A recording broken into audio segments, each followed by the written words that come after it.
Welcome to the Shift podcast with Rach Ivers, where I talk with some exceptional leaders and founders from government to Fortune 500 companies to purposeful startups, in hopes that you'll benefit from their stories, from their wisdom, and from their mistakes, so that you can shortcut or sharpen your leadership journey. Today, I'm joined by Jeremy Basset, who has successfully founded several businesses, including CoCubed Innovation Consultancy, winning work with over a third of the FTSE 100 companies. So do tune in as he shares his hard-won wisdom on business development. Not only is he the oracle of innovation, but also of adventure, even running the Marathon du Sable. If you don't know, listen in. It's insane. Jeremy, welcome to the podcast. Thanks, Rach. Great to be here. Tell me what your most significant leadership moment was. Well, I've had loads, mostly because of big mistakes. I love that. Bill Gates, who said, success is a lousy teacher. We learn far more from our mistakes than anything else. And that's definitely been true for me. One of the mistakes, a key leadership moment, a couple of years ago, we got a consultancy that I still own, but we had to go from founder-led growth to team-led growth. So we did a big team away day, got everyone excited about growth and how they can play a key role in that, moving from doing work to actually engaging with clients and selling it in. They're all very excited to get involved in sales. Mm-hmm. And then they realized how much work goes into sales. You've got to find people, you've got to reach out to them, research them, and then they often don't reply. Mm. In fact, more often than not, they never reply. Mm. And that's really frustrating. And what then happened was the team pushed back and I said, look, we were all keen, but we've realized it sucks. This is not what we signed up for. We don't want to do it. Mm-hmm. And as an inspiring leader, I said, it's called work for a reason, suck it up and carry on. And that pep talk didn't work, surprisingly. Mm-hmm. And then what happened was the team said, you know what, we just don't want to do this. And we think we can automate it. And this was November 2022 at this point. So GPT had just come out with the 3.0 version. I guess the key thing there was realizing that we could automate it. And I, as a leader, it gave me a new appreciation for the employees that push back, for the employees that no, this is not right. This is not what we want to be doing. This is not what I enjoy doing. This is not the sort of work I like. In today's world, you can automate most things and perhaps outsource other things as well. So thinking through what's the key thing that makes our work special, really listening to that, but then also wrestling with that problem. And like any sort of entrepreneur, the solution and the next big idea is in the problem. Mm-hmm. And so being comfortable with creating space for those problems to be raised. And even to this day, we spend a lot of time working with the team thinking like, what are the things we hate doing? What can we automate? How do we make it better to work here? That sort of a thing. I think giving room for those conversations and realizing that it's not just therapy, there's actually potentially the next big idea might be sitting in the midst of those conversations. Mm. And is that where the idea for Super Benji came out of?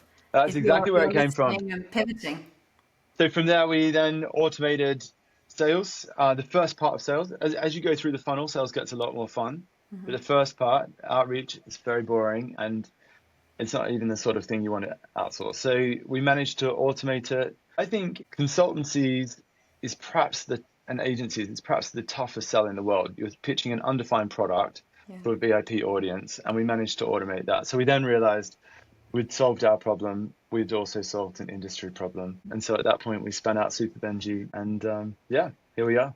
Amazing. And we're going to hear a little bit more about sort of some practical advice on biz dev shortly. But what I'm hearing there is that your team had a level of psychological safety to be able to push back to you rather than just to drudge through. Like, how did you create that psychological safety? You're making me sound very good, Rach. I'm not sure that is true. I mean, it's a great team. They know what their strengths are.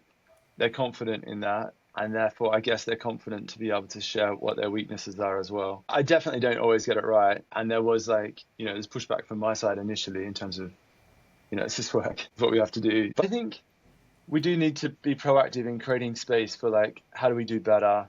What can we improve? Where are we getting it wrong? At Ben & Jerry's, I used to work at Unilever. At Ben & Jerry's, one of Unilever's brands, they've got this part next to the factory in Vermont which is called the Flavor Graveyard. And I've got tombstones for all the flavors which they've launched and have failed massively. Some of them launched for like 2 weeks, and some of them were like 10-year hits that then slowly declined into nothing and were discontinued. But this idea of like celebrating failure is something that I think we need to get, comfortable and good at. Obviously, it's not a new idea, but something to do with your team is definitely a worthwhile thing. I like that. I think that's something I can talk about, is having a flavor graveyard as well as an affirmations wall, right? To celebrate those good things people have said about you. Yeah. I wonder if it was the mustard flavor that went to the graveyard. Yeah. Other than that, I can't think of any ice cream flavor that would not be a hit in our family. There were some good flavors that they had that should be resurrected. But the most unusual flavor I've ever had was fried chicken, bacon, and maple syrup. Yeah. All right. That's a heart attack in a pint, basically. Yeah. No, I can see why you need a graveyard now. So just talking back to kind of the Unilever days, because you led the Foundry at Unilever. Yeah. And also some of the global sales strategic efforts, didn't you? Yeah. So who were some of those people that really influenced your leadership journey and helped you to pivot in the way that you were leading? Yeah, I was really fortunate to work with some great people there. Great bosses, but also great CEOs. And also not great bosses and not always great CEOs. You do see and you learn from all of those examples. But I was fortunate to be there during a time where Paul Polman became CEO. So prior to Paul's arrival, we had 2 CEOs for a period and then 1 CEO, largely invisible leaders. And then Paul came in, very visible, very sort of hands-on initially, and then very visionary after probably 18 months in the business, where he then launched a huge sustainability drive, which in many ways, for those who aren't as familiar, it became sort of one of the pioneering examples of how you drive sustainability at scale in a large organization. I found that hugely inspiring. I remember there's a boss called Yezdi Darawala who he just had huge trust in his team. He gave them a lot of autonomy to really do their best. Great at sort of building a team spirit, and we were working in the food service part of the business, and we'd always go out for nice meals, which really helped cultivate a strong team culture. So it was sort of like work hard, party hard sort of thing. And he made it fun, but very rewarding.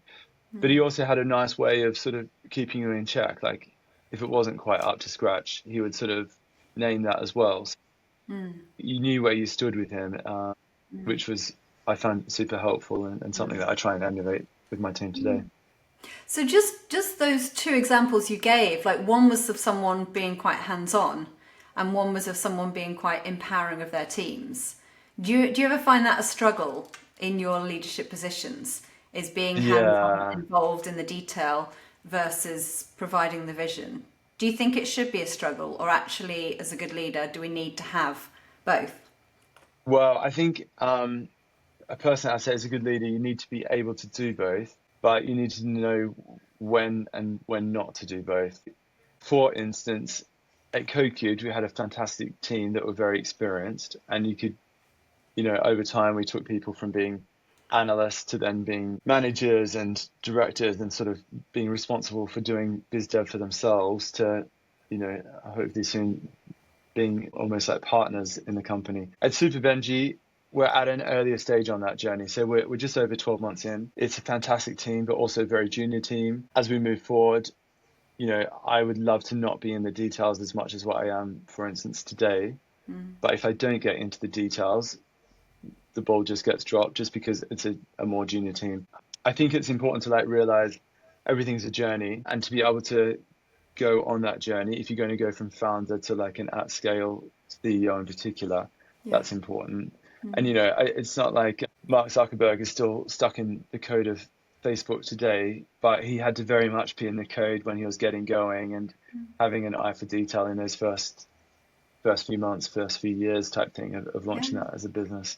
So I think, the important thing is probably to be able to do both, but to evolve.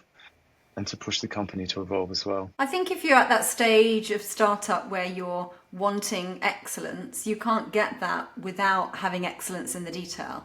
And if they're seeing Yeah, you being interested in and passionate about getting those little things that could become big niggles for clients later on sorted yeah, out at this stage, then they're going to obviously replicate that. Because as the leader goes, so goes the team. So actually, if you're in yes. detail at this stage when it really matters, they'll probably carry that on even when you've moved on to other things. Yeah, yeah, you're absolutely right. And I think putting that stake in the ground early, like this is the level of excellence that we need to consistently deliver for our clients, just makes it clear for the rest of the team as to what's expected of them and how we're to behave. And occasionally you might need to get back involved in that to keep things coming back to that stake in the ground and coming up to that level. Yeah. So maybe let's turn our focus to something outside of work, something that I know you and I share, which is a love of adventure. Yes. Every year there seems to be a new adventure with the Basset family. So I just wonder about, maybe from last year, it was around this time last year, wasn't it, when you did marathon? Yeah, it was literally like 2 weeks ago, a year ago, 2 weeks before. Yeah, Okay. I last year. just wonder what kind of leadership lessons you can pull out from your time in the desert, because there must be a lot of thinking time going on. There's a lot, and perhaps a lot since as well. When you're in the moment, there's a lot to absorb. And I do feel like you'd easily spend like 3 weeks after running Marathon des Sables digesting what just happened type thing, which would probably be time well spent. I would say, for those who don't know, Marathon des Sables, it's a 7-day ultra marathon through the Saharan desert. We ran 252 kilometers over the 7 days. And it's self-supported, so you're carrying everything, and then you're put in a tent, a bivouac with 7 other people. So you become a really tight team, even though you're each running individually. So you have to carry your food and bedding for the whole 7 days, and then you meet when you finish your run each day. I think it was the best training I've ever done to become an entrepreneur, because so much stuff in life is just about resilience. The best advice I give to anyone about business is like, never start a business. But if you do start a business, never stop. And it's a little bit like that with Marathon des Sables. You just have to keep plodding on, and you will get to the end. Sometimes it's fun. Sometimes the scenery is often very beautiful. Sometimes you can enjoy that. And sometimes you just got your head down, plodding away. More often than not, it's very painful, especially after you've run the first, few marathons. The pain starts to kick in. Yeah. But if you just keep going, you'll get there. And I think that's been like such a good lesson in resilience for me personally, because when you go into a startup, it's been an amazing journey with Super Benji. We're only just over a year in. We're basically cash flow positive and hitting lots of positive milestones. But to get there is a roller coaster with ups and with downs, and you just have to keep pushing through that. So that would be like the number one. I think the number two is like a huge amount around the team and encouraging each other and sort of spurring each other on. That is important. That I would take from there. And then also realizing that, there is a destination to this, and there is space to, there's a goal that we're going towards, and if we just keep plodding on, we'll get there, sort of thing. And then also the last point is celebrating the wins in between. So not waiting until you finish the 252 to celebrate, but loads of lessons from the desert. Amazing. Definitely recommend it. Yeah, maybe not. But I like that. Don't ever start a business, but if you do, don't ever stop. Yeah. I think I'm going to take that. Don't ever run Marathon des Sables. We'll make it to Everest one day. Hey.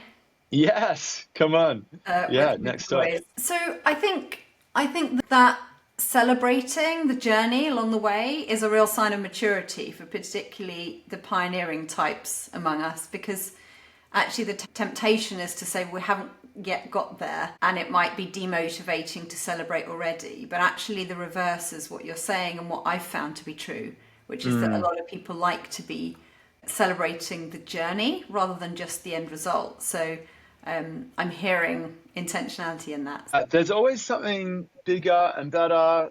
There's always a part of your goal that's not fulfilled, probably, and a part of your, but then there's also the opposite of that. There's also a mountain that's much smaller. There's also goals that have been delivered. There's also things that you have achieved. I think you can look both ways. You can look up, you can look down. I do probably spend most of my time looking up and thinking, how do we improve? How do we get better? But it is important to also look down and look at where have we come from, what have we achieved, and find the things to celebrate. And almost, I don't necessarily tell my team this, but I do definitely put it in my own calendar, like, oh, it's been X amount of time since we've celebrated in this sort of a way. Let's make sure we actually find something to celebrate and keep team spirits alive, because otherwise it can just be one long, arduous run through the desert that it seems like it's never going to end. Absolutely. And that's just arduous. Yeah. And it goes to show the point, like what gets scheduled gets done. Sometimes you Yes. actually need to be as intentional as getting it in your Yeah, calendar. just put it in the calendar. Yeah, Calendar's exactly. king. So I'm really keen for, particularly the young entrepreneurs who might listen to this to learn from some of your wisdom, because when it comes to business development, I mean, you from scratch have worked with probably a third of the FTSE 100 companies. Yeah. And, had global strategic new business roles in the past and started at least 2 businesses. There's probably more up there in your mind, I'm sure. But if you include the businesses you've helped your children start as well, maybe we're getting on for a dozen. But in any case, what really practical advice would you have for some young entrepreneurs in terms of biz dev? What are the lessons that can help shortcut others' journeys? Yeah. So I don't expect anyone to be as excited about your product as you are. I think that's the first thing that you need to realize. And then people buy from people. They're probably not going to buy your thing, but they'll probably buy you. So realize that sales is a bit of a journey. It's a bit like any relationship. It doesn't matter if it's a relationship with a person, a spouse, a company. It takes time to cultivate. So in the world of consulting, there were some clients that we would talk to for several years, like literally 3 or 4 years before they converted. There were occasionally people that you talked to for 2 or 3 weeks. They were really rare. Most people were 6 to 12 months. That's very normal. So work out sort of like what's a normal sales cycle in your industry, but it's probably going to be longer than you think. There's a good rule of thumb for any entrepreneur. When you come up with your business plan, double your costs and halve your revenue and double your speed, your time it's going to take to get to market. And if the numbers still work, then you're probably in business. So just make sure you've got agility in your finances, I guess, primarily, but in your time frame to make sure you've got room for sales. It often takes longer than you'd expect. Really try and listen. I think like the first 6 months, 12 months maybe of a business is 90% listening. You don't really need to create a pitch deck. I know when I first started my first business, I created a pitch deck and I was desperate to share it with anyone that would listen. That taught me one thing: never share a pitch deck. You're far better off listening, trying to understand the problem that they're looking for, and then you can come back to them.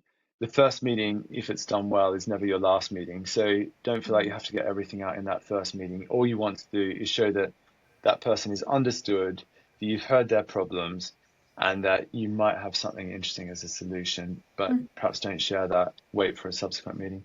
I think lots of lessons you can learn from dating can apply to sales as well. So make it more about the other person. Think much more about like how do you bring value to that relationship rather than how do you extract value. Make it exciting. Create a bit of intrigue. You don't propose on your first date. That would scare people off. Same for business. Don't go in with a proposal on your first date. Really just like, who are you? I'd love to understand a bit more about what you're doing type thing. I mean, sales, when it's done well, is very natural. It's not really, it's more just a well-built relationship, I'd say. I'd focus on that rather than anything else, and you'll probably be off to a good start. I think all of those are great tips, Jeremy. What about AI? Because you're obviously harnessing that. You have harnessed it for CoCubed, and now it's out in the market for people to use via Super Benji. How can entrepreneurs, particularly at the beginning stage of their journey, harness AI so that they can use their limited time in order to focus on that which they're best at? Yeah, there's loads of ways. So very practically, I think we all use GPT now to do the parts of our job that we hate doing. There's similar tools that will do a lot more than GPT for you. So if you think about creating content, there's specialist GPTs that will write blogs or social media and do all your design around that, for instance. If you think about sales, there's of course Super Benji. Chuck your work email into the blue box on our screen and you can see what it does for you there. But the way we view AI is we get it to do all the things we hate doing, and then that leaves us to do the parts of work that we enjoy. Yeah. And then for the team, I'd say it's probably their, from a professional perspective, it's probably their number one coach. So it's sort of like teaching them, if they need to code but they can't code, it's helping them on that, like from the technical parts of their role. If we've got a technical issue, we'll always put it through GPT to try and get an answer. One of our team values is initiative. And what that means is we always seek to take initiative in everything we do. So for instance, when you drop your email into Super Benji, we initially started by saying, tell me about who you're trying to sell to, tell me what you're trying to sell. And then we created the email. Then we realized that was just taking too much time for people. So we said, tell us the email of someone you'd like to sell to and your email, and we'll do the rest. Then they couldn't come up with an email that they'd like to sell to. So we said, just tell us your email and we'll find you someone that you can sell to. So at each step, we're sort of taking the initiative just to make it easier for our clients, less work, making a quick sign off for them. And it's a bit like that with your day-to-day work as well. AI allows you to take that initiative. There's no reason to get stuck on something. You can always ask for help. And so we use it in a huge way from that perspective, and then put a lot of other tools to work to help automate the parts of our work that we don't enjoy so much. Okay, thus putting each person in their sweet spot. Exactly. Yeah, really find your strength, double down on that, and let AI do the rest. Right. And when you've got someone who's working in their sweet spot, they generally have time for family, community, and other things outside of work, so they've got the energy left. Exactly. Yeah. So that's good. They're doing work they love. Okay, so as we land the plane, I wanted to ask you some quick fire questions. Here we go. Mustn't pause, mustn't hesitate, and you've got to pick one. So, okay. And they're designed to stump you, including this first one. UK or Australia? Oh, UK. Wow, okay. Sorry, family. Big corporate or startup? You've done both. You've excelled in both. Which you prefer? Which are you more alive? A startup. Yeah. But it's tough. I love both. Oh. And if you were to eat one meal for the rest of your life, every single day. Oh, that is a good question. What would it be? And I bet it's got ice cream somewhere at the end. I love a roast. I make a roast with my sons on a Sunday night. That's our thing. And then I would follow it up with, you're absolutely right, Ben & Jerry's fish food ice cream, which thankfully is not yet in the flavour graveyard. Long may it live. Excellent. I've got so many more questions, but just to keep it nice and short this episode, I'm going to stop there. It's been a pleasure, Jeremy, as ever. Thank you so much for coming on and making it practical and visionary, and all the best with Super Benji. Thank you, Rach. Yeah, it's been a fun journey. What fascinating insights from Jeremy. I feel like he's just codified for us the mysterious art of business development. If you liked it, please share it with someone else. Subscribe or follow so you get new episodes as soon as they're launched. And do check out the show notes and give superbenji.ai a try. Look forward to seeing you on the next episode.